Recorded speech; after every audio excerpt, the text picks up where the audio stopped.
Hi friends, welcome to our channel. ఈరోజు chicken pulao making video తెలుసుకుందాం. ముందుగా ఒక గంజు తీసుకొని మందం కల్లా దాంట్లో ఒక టేబుల్ స్పూన్ ఆయిల్, ఇంత సాజీరా బగారాకు వేసి చికెన్ కర్రీ లెక్క వండి, తర్వాత 80% బాయిల్ చేసుకున్న వైట్ రైస్ పైన ఇట్లా లేయర్గా వేయాలి. తర్వాత దానిపైన కొత్తిమీర, పుదీనా, ఇంత గరం మసాలా, చికెన్ మసాలా లాంటిది చల్లి లైట్గా గీ, ఒక టేబుల్ స్పూన్ గీ వేసి స్లిమ్లో పెట్టాలి. జిఆర్పి గీ వాడుతున్నాను నేను.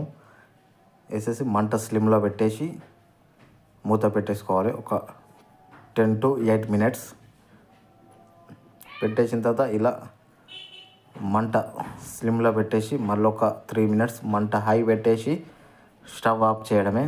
అప్పుడు రుచికరమైన చికెన్ పులావ్ రెడీ అవుతుంది. ఇలా వేడి వేడి పొగలు కక్కుతూ టేస్ట్ మాత్రం సూపర్గా ఉంటుంది.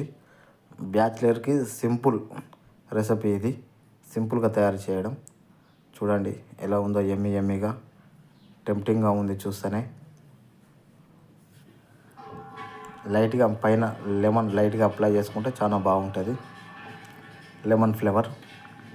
చాలా వేడిగా ఉంది, చేతులు కాలుతున్నాయి.